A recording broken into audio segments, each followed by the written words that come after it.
Hi, everybody. Welcome to Better Lait Than Never.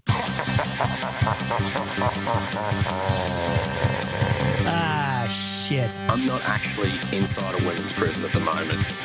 We're going to turn this down. We're just going to get to it. Lots to get to today. We got some trades to talk about. We've got all kinds of news to talk about. Better Late Than Ever is Wednesday. Let's go. Ty, why won't you kiss me?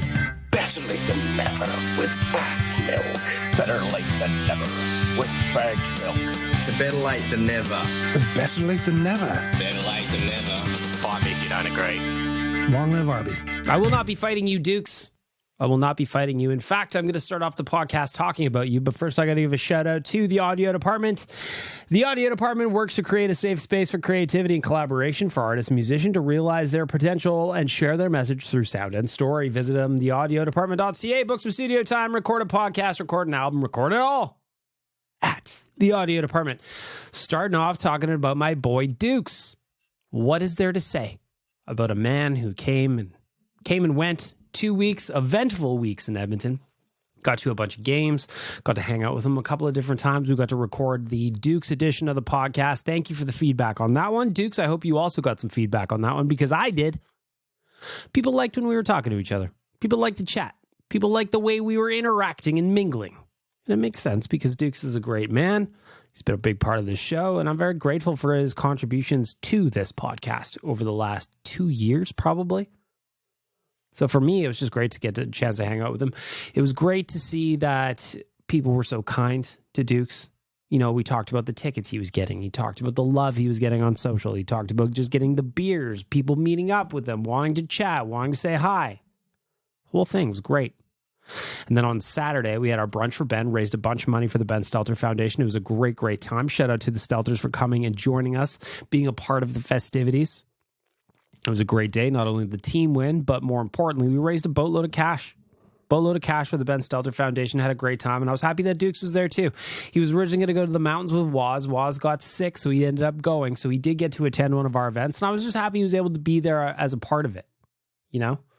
The guy is, in my opinion, a big part of just Oilers Twitter now. And you could see it with the reactions and interactions he got while he was in town. And I hope your flight's going well back home, dude. I know you had a long one. I'm sorry we didn't get a chance to see each other one last time before you got to leave. But I'm just, I'm grateful we got to spend some time together. And I'm grateful we finally got that podcast in the can. I was getting really worried about it as this time here went along. And it was just one day turned into the next. And then I got sick. And then he had plans. And then I was just like, oh, fuck, we better be able to do this before he leaves or else I was going to feel devastated. So we did about an hour and 20 minutes together. If you haven't listened to it, go back and check that one out. We did the voicemails together. We just had just a good chat.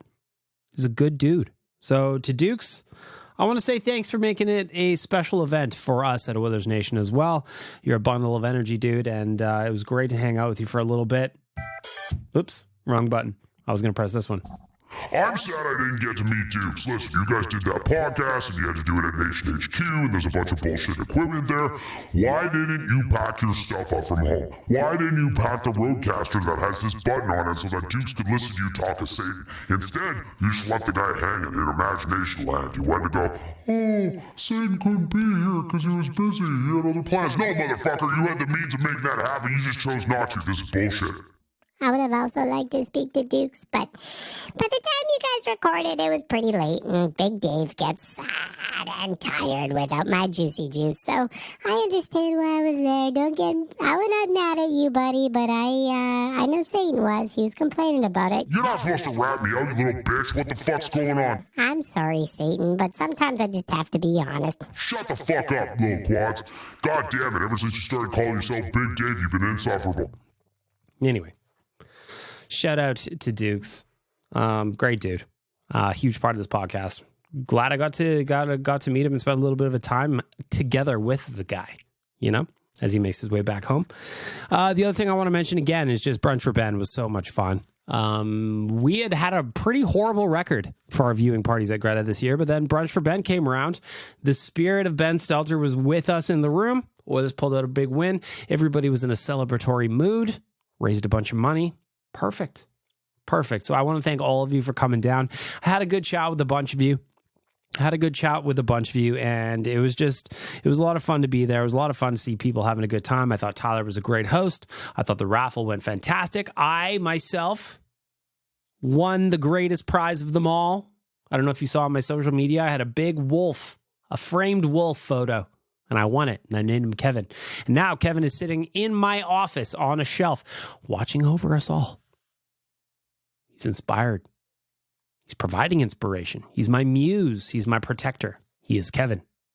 And I won him fair and square. I also won myself, and by won, I mean I purchased. Are you going to tell everybody how much you paid for them, you dumb fuck? I'm not going to say anything about that. You should probably tell them if you're going to tell the story.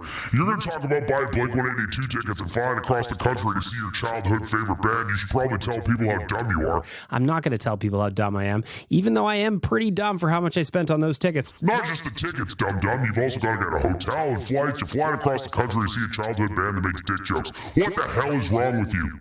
I think it's pretty cool that you're flying all the way to Toronto to see your favorite band. I like to see my favorite band too, but the Wiggles don't come around as much as they used to anymore. That's sad, Quads. I wish you could see the Wiggles. Me too. Me too. Tell them how much you spent. Too much is the answer. But I'm excited. I'm very, very excited. I got my Blink-182 tickets for August.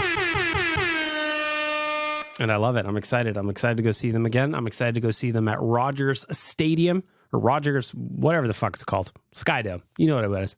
It's going to be weird going to see a Blink concert in a place that big. I've seen them in arenas a bunch of times now. But in the stadium, there wasn't that many tickets either. There's going to be a lot of us in there. A lot of us. It is a Thursday night, I believe. I'm going to get piled up in Toronto. It's going to be great. Looking forward to it. Also, are you ready? Are you ready? I'm going to push this button. Breaking news. I should have a breaking news button, don't I? Nope, that's not going to work. New Better Lait Than Never merch is available at nationgear.ca. The first hoodie is up. And I'm very, very excited about it. If you go to nationgear.ca, right? Number one, there's the Robin Brownlee auction is going on right now. You could bid on a date night with Tyler and Jay. Currently, the bid is at $750. You're going to go to Greta. You're going to do a little pregame, and you're going to sit in the loge at the Oilers game. You are going to do a post-game with Jay and Tyler. Currently, date night with the boys is at $750. All the proceeds are going to go to the Brownlee family. Of course, we lost Robin back in January due to a heart attack. I am still sad about it. And I'm glad we're doing something to help out his family. So the Robin Brownlee auction is up at nationgear.ca. You know? Nationgear.ca. And as I'm recording this and I'm telling you about this auction, Kevin Weeks just tweeted, plenty potential deal scenarios out there right now, but this one I heard has caught my attention. Jake Gensel would go to the Canucks. Jake DeBrusk would go to the Penguins. Elias Lindholm would go to the Bruins in a potential three-way trade. What is going on out there? Why is Elias Lindholm so shit in Vancouver that they're already trading him for Jake Gensel? How is this happening? It's weird out there. It is weird out there. Silly season. It's here. And it is wild. Anyway, back to nationgear.ca. If you go to brands, right? And you click on Oilers Nation and you click on Oilers Nation shows, there you will find the Better Lait Than Never hoodie that is available in 3 colors. And since I wanted to launch the hoodie right and I want to do it properly, I thought it was time for a contest. So what are we going to do? Hi, everybody. What are we going to do here? Let's do a little contest. Let's do a review contest. I need some reviews to pop up in the algorithm on Apple Podcasts. So if you have left a review currently, or you can leave a review, send me a screenshot to my social media. Hi, my name is Bagmilk on Instagram, JSBM Bagmilk on Twitter. I will put you in a draw. We're going to give away 2 random hoodies on next week's podcast. 2 random reviewers will win a Better Late Than Never hoodie. Actually, you know what? Let's make it 3 because there's 3 flavors. So somebody's going to get a black one, somebody's going to get a gray one, and somebody's going to get a white one. Free hoodies, provided that you can leave a review and send me a screenshot. Very simple instructions. I'm going to pick 3 winners next week, random winners, and you are going to win a Better Late Than Never hoodie. The new ones, my boy Eric designed it. The new logo on the back end. The front is looking good. I love the whole thing. Get your reviews in. I would love to give you a free hoodie. So next week on the podcast, we're going to give away 3 hoodies. And I'm going to make sure I'm going to write that down because sometimes I forget these things. So I'm going to go next week prep, give away 3 hoodies from reviews. Dum. There, it's been written down. I don't know if you heard me typing, but there you go. New merch is available, and we're got a giveaway coming up. And that is what is going to lead us into the news. The news is brought to you by Star Mechanical. Star Mechanical is one of Edmonton's biggest locally owned and operated plumbing and heating businesses. They've been working within the community for over 20 years, and many of the homes built in Edmonton over the last 2 decades have had their plumbing and heating systems installed by Star Mechanical. Visit starmechanical.ca to schedule an appointment and let them help you keep your home running smoothly.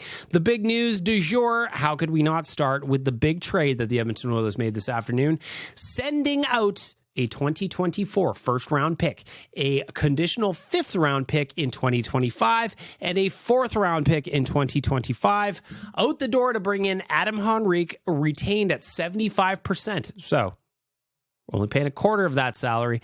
Sam Carrick is a 4th-line center, and a 7th-round pick. The Oilers also get the rights to Ty Taylor. That is a reserve list player going from Tampa Bay to Edmonton as part of retaining the salary. Who had the Bolts, by the way? Who had the Lightning as the third party in the Adam Henrique trade? How are they able to hold money? I don't get it. Not my business, but I don't get it. And Edmonton's also getting a 7th-round pick from Tampa. So there's the full trade. I personally thought it was great. But if you go on Oilers Twitter, and again, this isn't surprising. It's not really surprising. People aren't exactly happy. Some are thrilled. Some, like me, think this is a great trade. If you look at it now, you've got Connor McDavid, Leon Draisaitl, Adam Henrique, and Sam Carrick as your 4 centers stacked on top of each other. Hey, man, all of a sudden your depth at C is looking pretty good. No? Can't just be me, can it?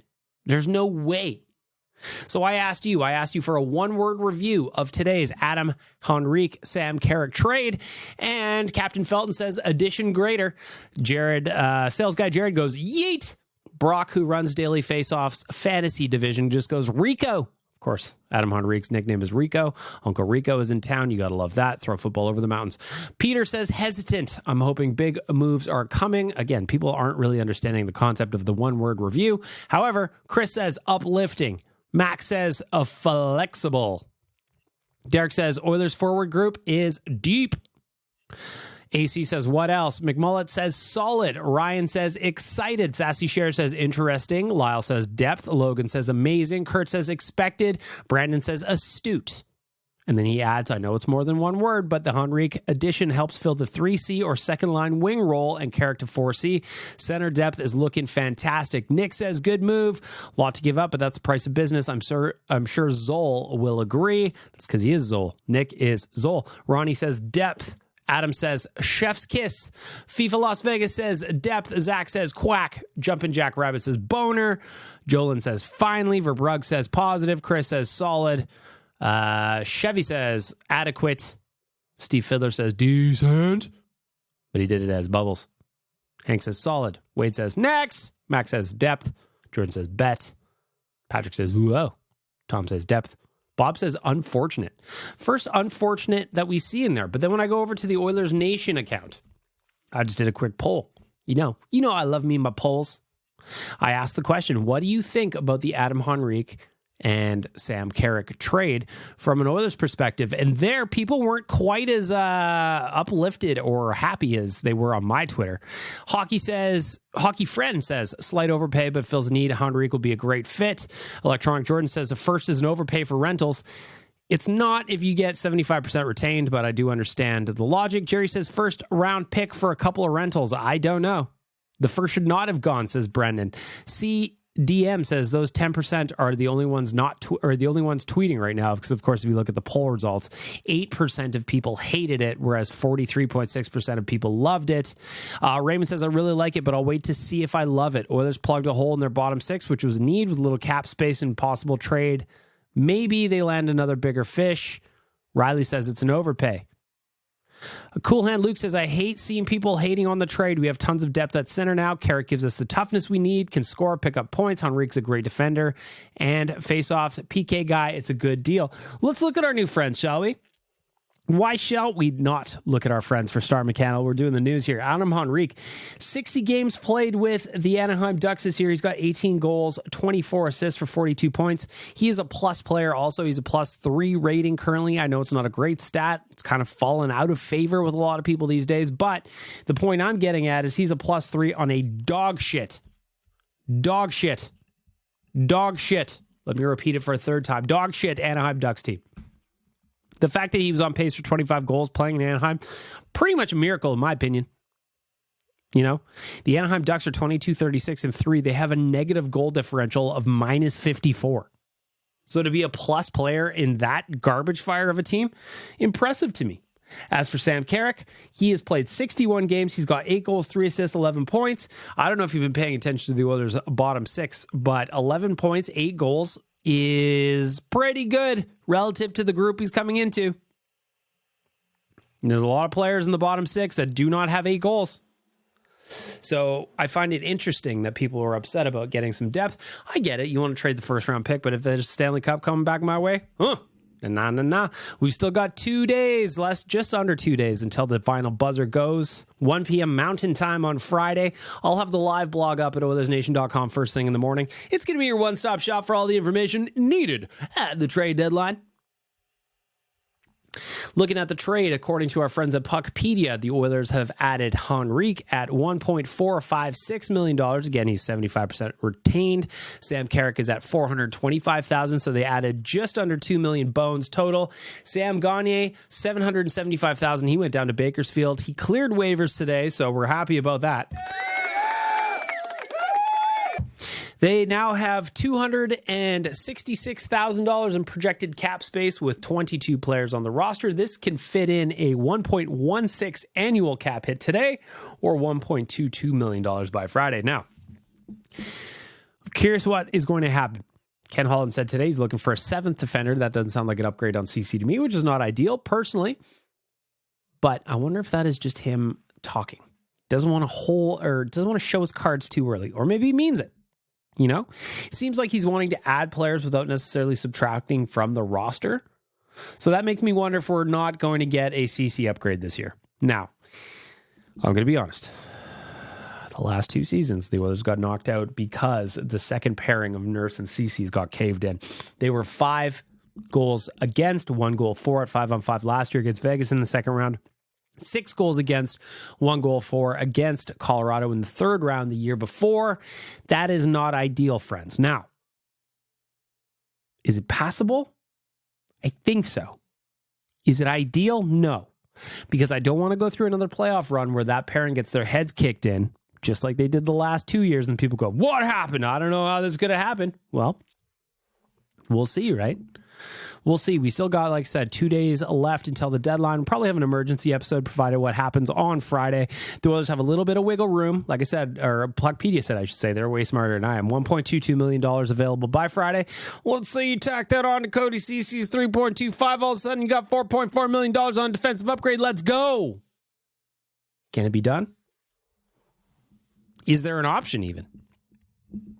I don't know. Jason Greger tweeted, Adam Henrique, Sam Carrick are both expected to be on the ice for tomorrow morning's morning skate in Columbus with the Oilers. Expect both of them to make their Oilers debut versus the Blue Jackets Thursday. So that is tomorrow night. Oilers looking for a 6th straight win. That game against Boston was so much fun. I mean, it was a little bit boring in the sense that it was 0-0 until, I don't know, like 5 minutes into the third period. But the finish, the Oilers had the empty net. Crash in the crease. Leon Draisaitl somehow chips the puck over Linus Ullmark. sends the game to overtime, and from the overtime, dynamic duo, Connor's just buzzing around, skating everybody, deking people out of their shorts. Pass out front, Leon Draisaitl one-timer in the back of the net. That is a 5th straight win. That is beating a team who's a Stanley Cup contender, people. If you are upset about that win, I don't even know what to tell you.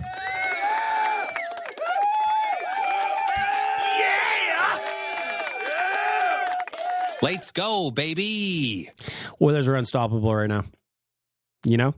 Comeback win against the Bruins was fantastic. Saturday, shit stomped the Pittsburgh Penguins I guess that was on Sunday. Saturday, we were at brunch for Ben at Greta. Oilers come through with a big 2-1 win. Stuart Skinner was fantastic against Seattle. I want to call them Columbus. They play Columbus tomorrow. Either way, Oilers are rolling right now. They had a 3-game losing streak. They've turned that into a 5-game win streak. And then looking at the standings, it's amazing.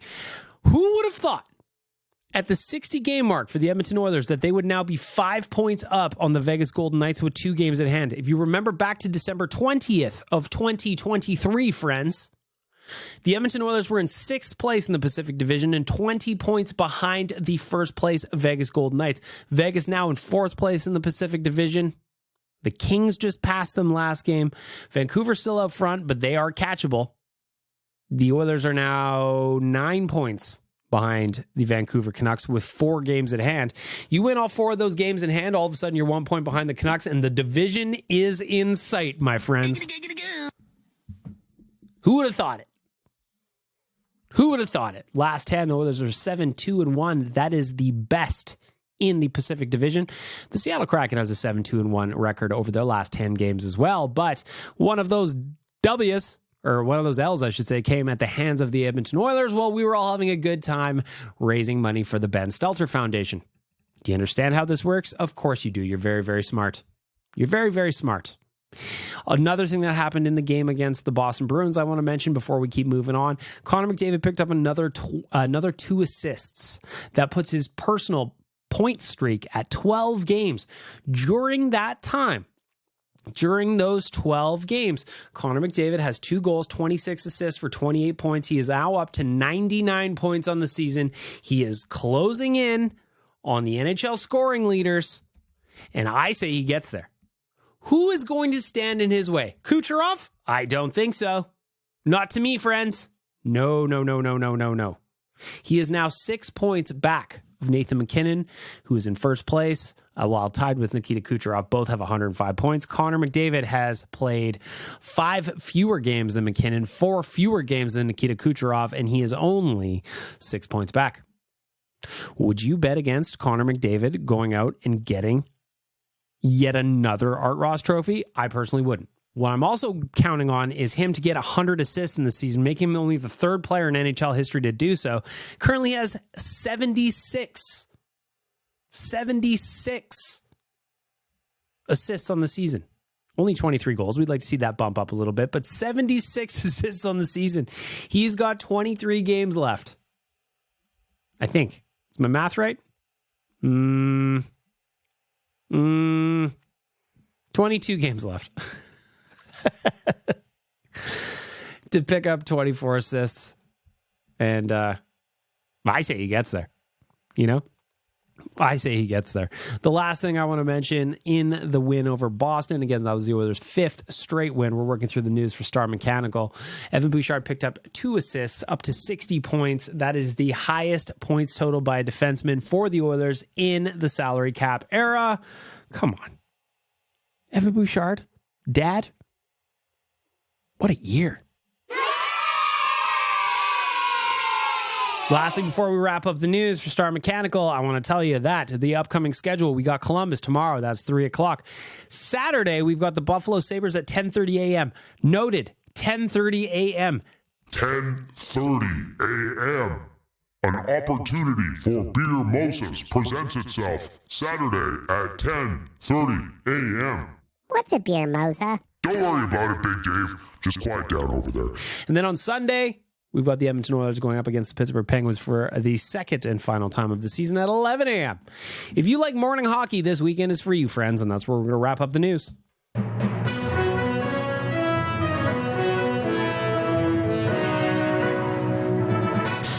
Mechanical offers 24/7 emergency services. Visit them at starmechanical.ca to schedule an appointment and let them help you keep your home running smoothly. Star Mechanical, the hero you need, friend. Guess the fuck what? You're listening to Better Late Than Never. Brought to you by Bagged Milk's Alfa Romeo Barbecue and Foot Massage. We are welcoming a new friend to Better Late Than Never this week. Hello, Bet99. May I say hello to my friends at Bet99? Let's get a little betting talk. We haven't had any of it over the last couple of weeks, but now a little betting talk is brought to you by my friends at Bet99. Of course, they are the #1 online gaming experience in Canada, according to Ledger W. Built by Canadians for Canadians, elevate your experience at Bet99. Bet99's same game parlays, player props, and flash bet markets. Have your interest piqued? 19 plus, please play responsibly. Not available to people in Ontario. Bet99 is proud to have partnerships with Georges St. Pierre, Olivier Aubin-Mercier, CF Montreal, Georges Larac, and the Canadian Grand Prix in F1. If you're betting on F1, just bet on Max. Just bet on Max Verstappen. Chances are he's going to win the game. He's going to win the race, and it's going to be by a long shot. I don't understand how he's so much better than everyone else. Checo should have a very similar to car to him, and yet he can't keep up. What is that about?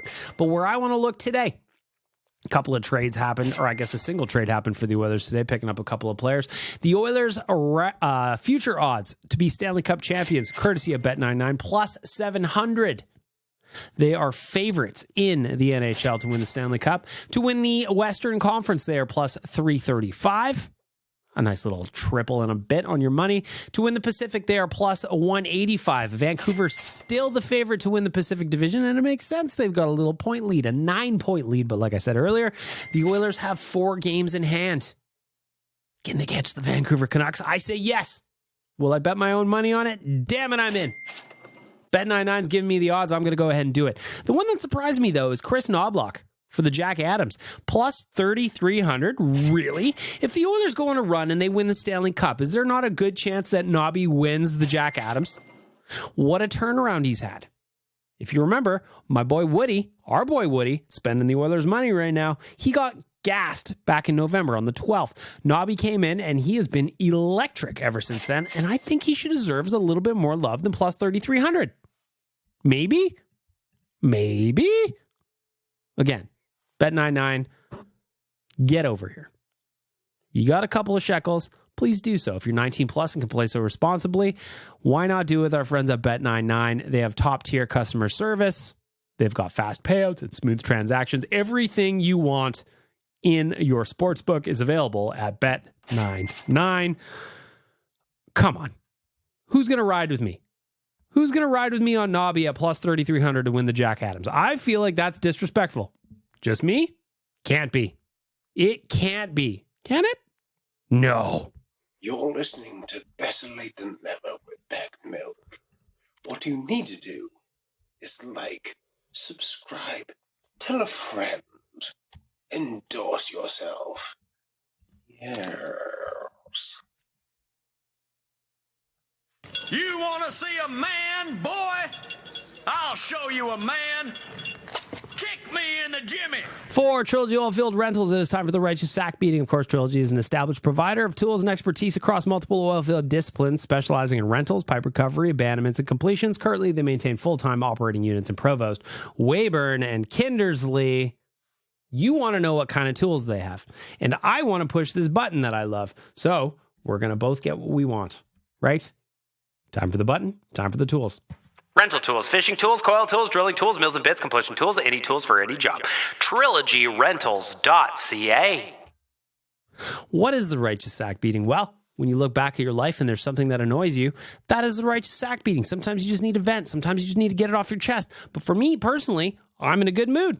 Everything's coming up Millhouse for me this week. But thankfully, my boy Nick has got a guest righteous sack beating he wants to get off his chest, and I'm going to let him share that now. I'm going to go ahead and push this button, and then we're going to get to it. You want to see a man, boy? I'll show you a man. Kick Kick me in the Jimmy. Nick. Okay, Big Milk, first of all, I just watched Lover, Stalker, Killer. I don't sound at all like Liz Golyar. I don't know what you're talking about. Secondly, I had a little guest righteous sack meeting here about teams and their social media. Go ahead. Today, the Denver Broncos released Russell Wilson, Let's ride, Broncos country. incurring a fucking historic amount of dead cap. That's cool. Because of this, I went ahead and ripped management in the Instagram comments, saying the fucking general manager should be losing his job. How do you make a trade that bad and then incur that much dead cap to get out of it? You know, the standard frustrated fan Instagram comment or tweet or whatever. You've been there, you know what I'm talking about. Not me, no. The Broncos blocked me. Like, what the fuck are you? Can you imagine how busy the Oilers admin would be if they blocked every fan who was frustrated with the team? As you're talking here, Nick, I'll give you my take on that in a second. It looks like Noah Hannafin is heading to Las Vegas. Fucking Vegas, man. They picked up Anthony Manta from the Washington Capitals the other day, 50% retained. Now that looks like they're going to go ahead and get Noah Hannafin. They are the masters of fuckery. If you want to know a guest righteous sack beating while this guest righteous sack beating is being cut off by my own righteous sack beating, how is the NHL looking at what Vegas is doing and thinking that it's fine? Sure, Mark Stone has got a tear on his spleen or a lacerated spleen or whatever, and of course it's some kind of soft tissue issue that nobody can prove otherwise. This fuckery is going to give the Vegas Golden Knights an opportunity to land 2 impact players when they deserve none. It is so annoying that this just allowed to continue because the NHL has these loopholes that teams want to take advantage of. What I don't understand is how Vegas convinces Mark Stone that he doesn't want to play the last 20 games of the season.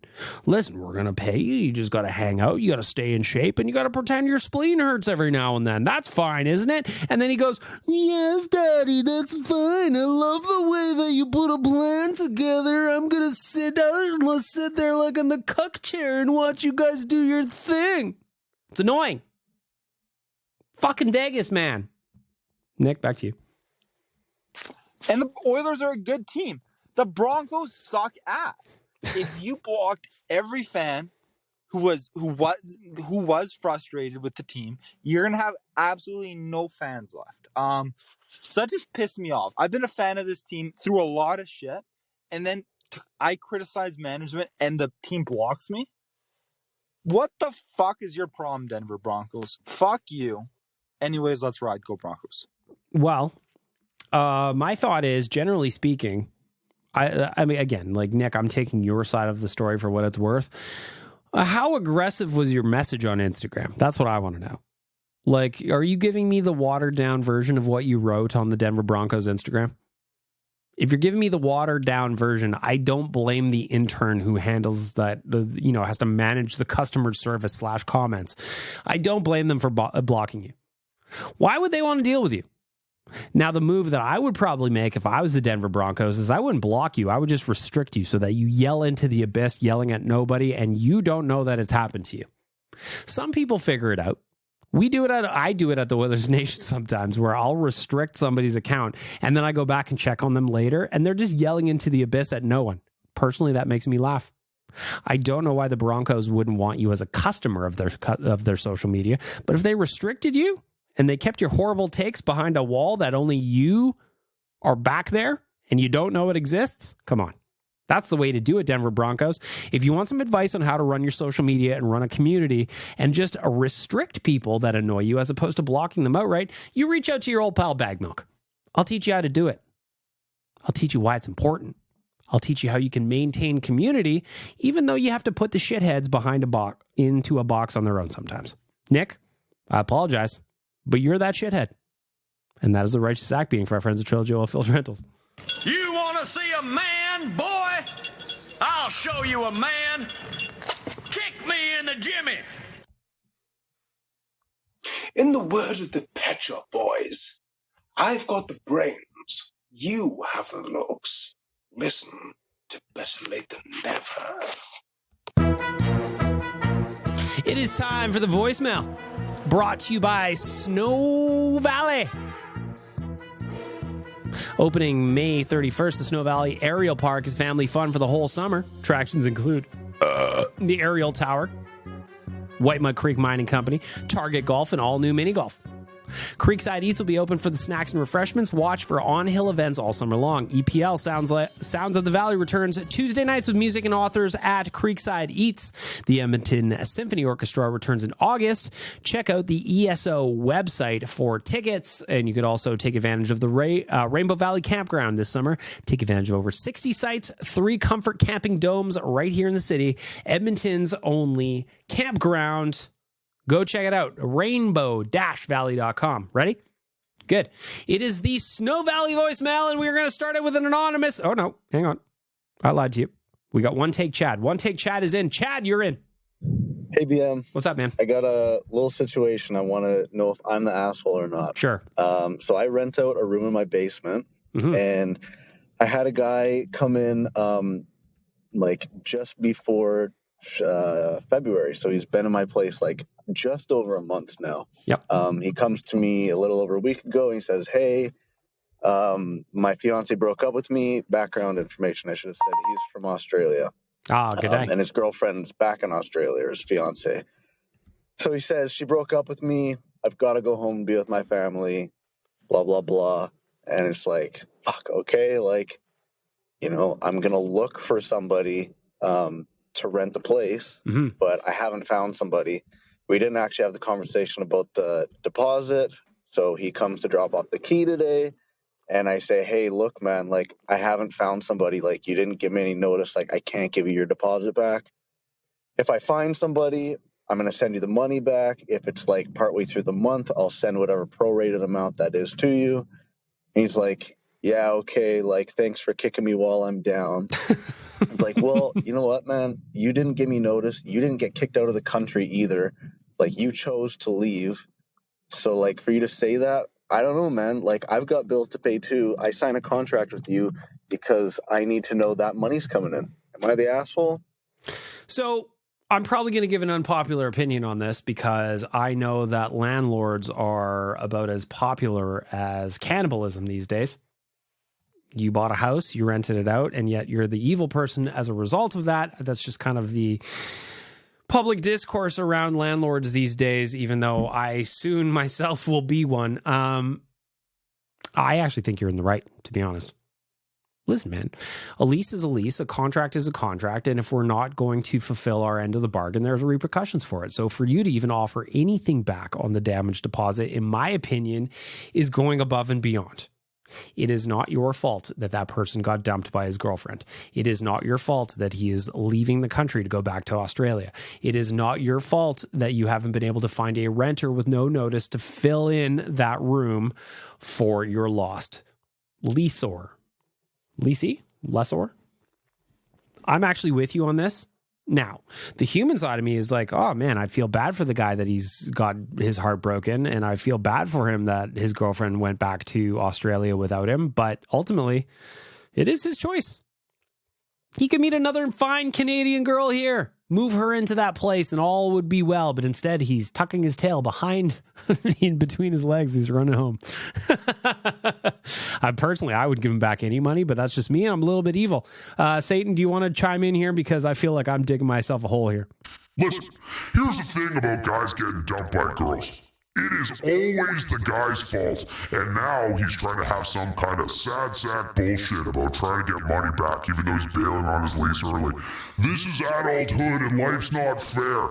Go home, whine in Australia, eat some Vegemite, and enjoy not getting your money back. Chad, I'm with you. Satan's with you.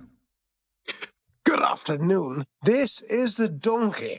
By the way, that young lady who did yes, and I want to talk to you about freaking Nugent Hopkins, the one at the back shack. 4-8. Okay, fair enough. Anyway, yes, in that she was rather sexy. Anyway, can we talk about Brian Nugent Hopkins on the back shack? Yes, we can. Oh. So there was the Ryan Nugent-Hopkins back check against Robert Thomas. That happened against St. Louis. The Oilers came back and won that game as a result of that back check, in my opinion. Now, of course, Stuart Skinner could have stopped the puck, but he didn't even have to because Nuge ripped it away like a dirty little puck thief. And then what happened? Last night against the Boston Bruins, he did it again. And while he didn't steal the puck on a clear-cut breakaway, what he did do was get his stick in the way of an open net shot that would have sealed the game for the Bruins. Instead, Nuge hustles back. He's on his horse again, flies back, makes sure that puck does not go in the Oilers' net. The Oilers turn it around. Leon Draisaitl gets the game-tying goal in under a minute, or with under a minute left, I should say. Then he goes out and scores the OT winner to extend the Oilers' win streak to 5 games. Does not happen without Ryan Nugent-Hopkins. He is an absolute stud. Nuge for Selke. Let's get it going. Hashtag Nuge for Selke. Right? Of course. Yeah! Yo, what's up, Back Milk? What's up, man? So I just want to come out here and say, fucking, first of all, listen to the Dooks episode, which is why I'm commenting. But one of the points you made was, nobody leaves their names. So my name's Tyler, but guess what? You can kiss me. No fighting it. I'll fucking take one square on the lips from you, bud. Right. But all joking aside, wanted to give you and Dukes a kudos because, like, listening to that episode legit gave me nostalgia. I remember my first time going to a fucking Oilers game in 2002, walking up to Rexall Place. I'm from Winnipeg. No airport, so I walked here. Yeah, it's a long walk too. Like, it's either you got a long car ride or an even longer walk, or you got to hitchhike, you got to pull the pant leg up, show a little bit of ankle, get in someone's car. It's a whole thing. And it sucked. But I got there, got myself a Tommy Salo jersey of Fucking all rights you did. Players. It was the Todd McFarlane too. Still have it to this day. That looks great too. Listening to him talking about how he dropped his bags at his hotel and walked over to the arena just to look at it. I was having a shit day, and that fucking brightened me up. I love the nation. I love everything about it. I love Oilers fans. I fucking love Oilers Nation for giving me content to listen to just pick me up. And, you know, people like Dukes and fucking Donkey Volley and fucking, I guess, Tai and Liam. Shout out Liam to make it through the days. Kudos to you guys, and fuck yeah, let's go Oil. Well, thanks for leaving the message, Tyler. I'm sure the boys would love to know that you're also watching them. Their show today, by the way, they went, Oilers Nation Every Day went early today, right after the Adam Henrique trade was being announced. And man, you guys flooded the YouTube page with traffic. Flooded it. Their show was absolutely rammed with viewers, and it was great to see. Thanks for the message, Tyler. Really appreciate that. We've got fake Chris Chalmers chiming in the voicemail for our friends at Snow Valley. It is I, soul the will of thousands. So now this is interesting. Did you guys hear off the jump of this message? So they're submitting under the guise of being Chris Chalmers. We know it's not. But did you hear a mouse click before? I feel like we're starting to get a couple of clues coming in here. I'm going to back this up again. We're just 8 seconds in, but listen very, very carefully for the mouse click. So this is pre-recorded. This is not one take Chad coming through in the voicemail and dropping heat about rent checks. This is somebody doing some post. It is I, soul the will of thousands. Can't help but notice that Zol's voice has changed too. We may have multiple characters pretending to do Zol, the Will of Thousands, arguably the shittiest bit in BLTN history. It is time I give you a clue. All right. As to my identity. Okay, we're ready. Number 1. I do not brush my teeth. So this is submitting under Chris Chalmers. We think Chris Chalmers is going to be Zol, the Will of Thousands. If I say, hey, Chalmers, who's Zol, the Will of Thousands? He will look at me dead in the face and go, what the fuck are you talking about? Next. 2. I hate Liam Horriban. Nobody hates Liam Horriban. 3. I cheated on my girlfriend on Bumble. Zol, the Will of Thousands, has spoken. Cheated on your girlfriend on Bumble. Who did that? I don't remember which one you rascals did that. Was that you, Ari? I don't remember now. Going back to the dating advice, that was last summer. If you think I can remember all the way back there, you don't know your old bag milk's lack of memory. I can tell you that much. Ben, you're up. Hey, Ben. Just What's up, man? listening to the one of you and Dooks now. Is it Dooks? Dooks, not Dukes. Yep. Reason I haven't been uploading is because I've been, like, really sick and, like, my throat has not been functioning. Like, I can barely talk for the past, like, month. Like, You know what you sound like, Ben? You sound like one of those babes that's got the vocal fry and they're on The Bachelor and they're like, if I talk like this, everybody will think I'm super hot. Is that what you're doing, Ben? Is you're being super hot? with the occasional one here or there. But, like, that cough, like... Oh, he's adorable. Even his cough's adorable. Ben, come on. Just feel better, Ben. All jokes aside. You don't got to worry about it, man. You don't got to worry about anything at all, Ben. Just feel better. That's all I need from you. You get yourself healthy, have some juice, maybe some chicken soup, go to bed early. You know, take care of yourself. Have some fruit, right? Of course. Kyle the Embalmer wants to talk about Love is Blind. We'll see if I get through all three of these messages. That is a lot of Love is Blind talk, Kyle. We'll see how we do. Hey, BM. How dare you? How fucking dare you? This week's Love is Blind update. Now, I'll just go through kind of quickly. Last episodes, of course, the weddings are today. It's Wednesday. May or may not have seen them already, but here we go. Let's start off quick. Jeremy and Laura. That tea was spilled. I think that Jeremy is kind of a dickhead. I also still really dislike Laura. Yeah. Kyle and I spoke about this at the Brunch with Ben on Saturday. I'm Team Laura in this dispute, though I do find her annoying. Listen, man, that dude went out and was chatting with that other chick until 5 a.m, lied about his location. He was even trying to come up with this whole game of fuckery about where he was, even though his location showed elsewhere. You moron, your Apple Watch followed you even though your phone was still in the car, dummy. Stupid idiot.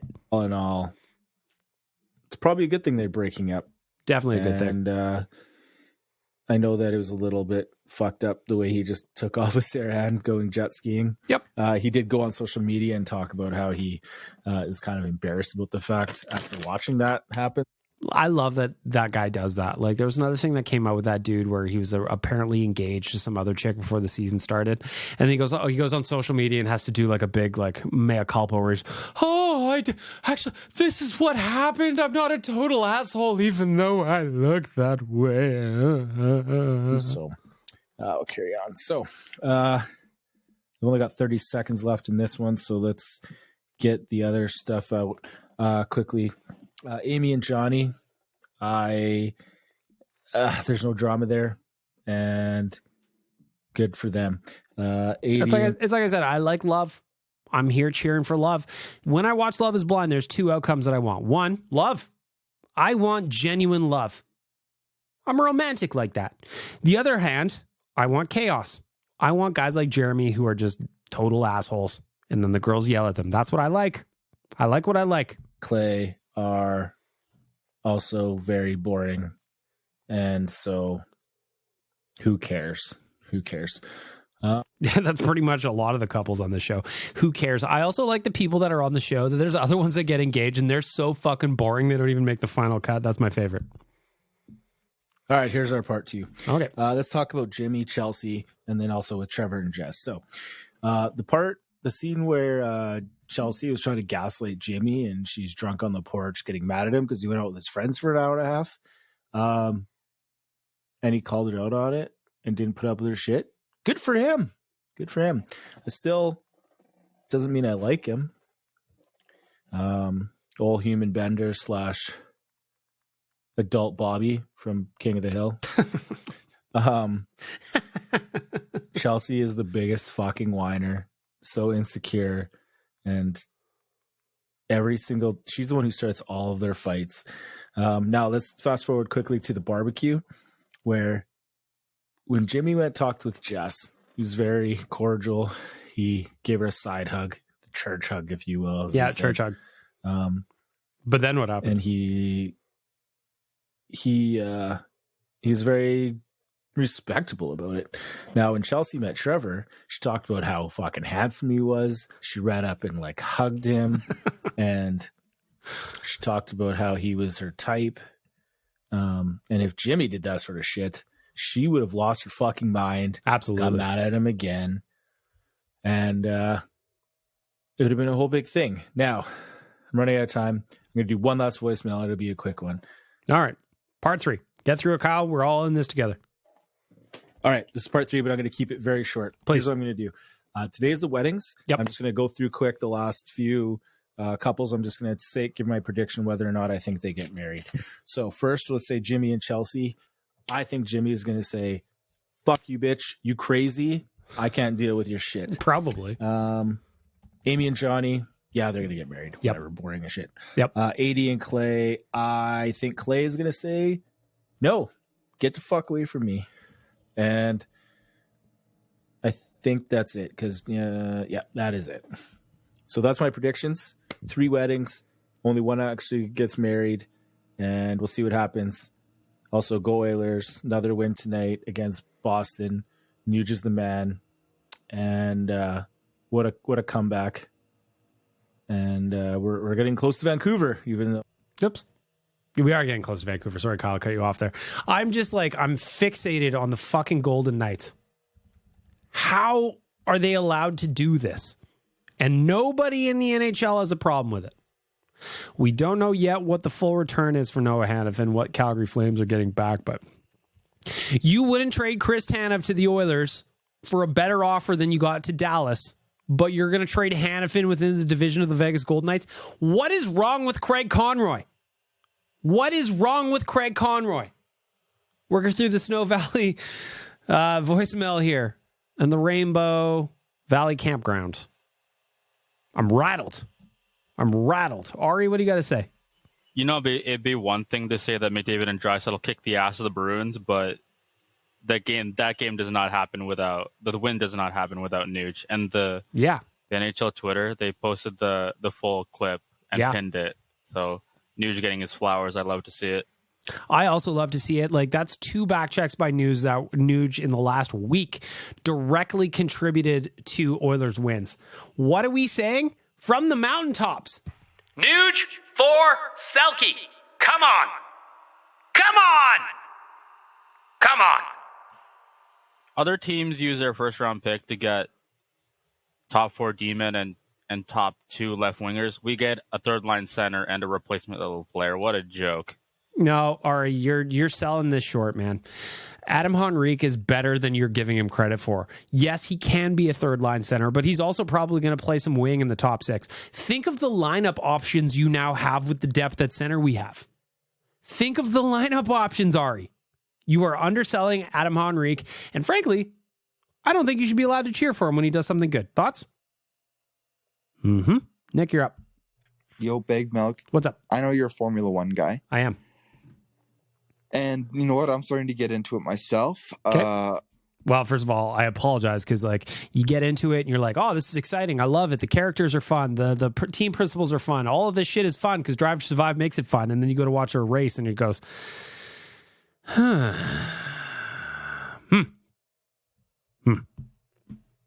I want to ask you, how the fuck do you find it entertaining to sit down and watch these races when you know the same guy is going to win every fucking race and the same team that has the best car by a fucking mile, quite literally by a mile, is just going to win every race? For following Formula One, it's interesting. It's very interesting, but I just can't find it to sit down and watch these races. It's well, I know Max Verstappen's just going to absolutely dummy everyone else and finish a whole minute ahead of second place. And I don't want. He won the last race last week by 32 seconds. In the world of F1, 32 seconds might as well be a calendar year. I cheer for Max Verstappen. I cannot start following the sport and immediately cheer for the best team. That is Vancouver Canuck fan behavior. Yes. I will not be participating in that. Agreed. So, like, how do you find it entertaining to sit down and watch? Because I want to follow the sport and I want to be like a fan of it, but I just cannot. I'm not interested in the races because I know the same guy's going to win. Anyways, Team Lewis Hamilton, let's ride. It's a fair question because, like, you're right. You're right. I mean, Red Bull won 19 of 20 races last year. Is there 20 races? Doesn't matter. It was 19 of whatever. They only lost one. So at this point, I like it because it's one of those things where, for me, like watching an Oilers game as an example, and I've talked about this before, there's always an element of work to it, right?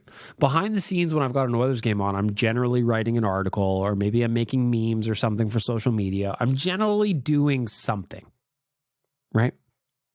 With F1, I don't have that at all. So I can wake up in the morning, I pour myself a coffee, I just sit there and watch the race, and I can just kind of enjoy the sport of it, enjoy the announcers, enjoy everything that kind of goes on with the spectacle of that sport. Like, the money is fucking crazy. Sometimes I just sit there and I Google who some of the companies are that sponsor F1 because I have no idea what they do. I am not in that tax bracket. Like, I remember the first time I was watching it, and I think it's Ferrari that's got Richard Mille on the Halo. So Richard Mille watches are essentially $300,000 and up. I didn't even know that was a company until I started watching F1 because I could never afford that in a million years. So I just find entertainment in the spectacle. But more importantly for me, it's something that I can watch that I can just turn my brain off and enjoy. And as for Max Verstappen, I'm actually getting to a point where I'm enjoying the dominance because he is so much better than everyone else in the sport. It doesn't make sense. If you played minor hockey at all, you probably had an experience like this where maybe it was practice or something when you're playing in Adam or in Pee Wee, somewhere around there. And then someone brings their older brother to practice and he's just dummying all the kids because he's so much better because he's like 5, 6, 10 years older. That's what Max Verstappen reminds me of in F1. It is actually remarkable to see the dominance. I can only compare it to, I imagine it's like Gretzky back in the day, just doing as he pleased in the NHL and no one could stop it. That's Max Verstappen to me. That's what he is. And that's kind of why I think it's fun too. Sometimes. Maybe. We'll see where I'm at by the end of the season. Last year, I didn't really watch a bunch of races at the end. I would only watch the ones that were conveniently timed for my viewing pleasure. Like, if you thought I was going to wake up at 7 a.m. last year at the end of the year, the end of the season to watch races, I just did not, you know? Brett, you're up. It is I, sold for thousands. So, here, I thought Brett Holden, who works for us at Oilers Nation, does some good stuff for us, was actually going to leave a message. I was actually going to be entertained by it because Brett's very entertaining. But instead, it's Zol just assuming someone else's identity again. He did it with Chalmers earlier. Now he's doing it with Brett Holden. So might as well listen to this or just skip it. I don't know. We'll see. I wish I could do a live poll right now. Skip this message or just continue. I would like to break down the Henrique trade. All right, I'll allow it. I think it's a good trade. I think it was a lot to give up for Adam Henrique and Sam Carrick. I don't know anything about Sam Carrick. I think I'd rather have James Hamlin, to be honest.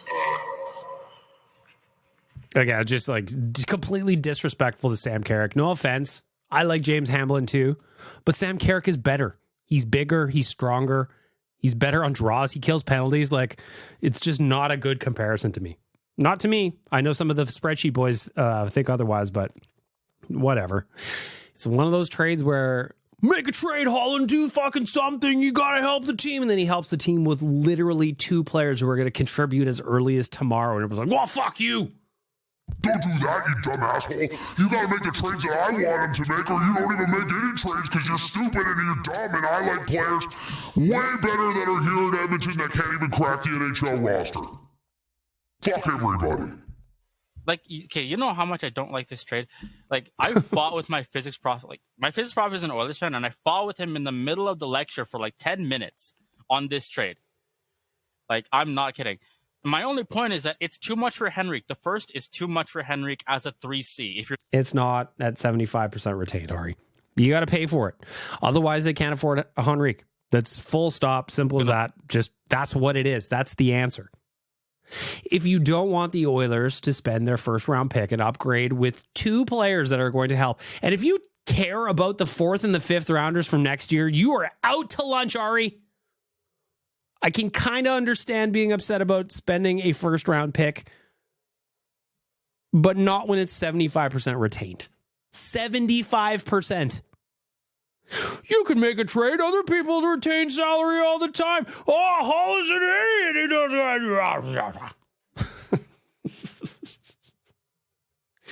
I like the trade. And Adam Henrique is going to contribute goals down the back half of the stretch. He's going to play good defensively. He's going to upgrade the bottom 6. He's going to help on the PK. And he's going to moonlight in the top 6 as a winger. Watch it happen. But when he does good things, you're not allowed to cheer. And that's how we're going to wrap up the voicemail for Snow Valley and Rainbow Valley Campground.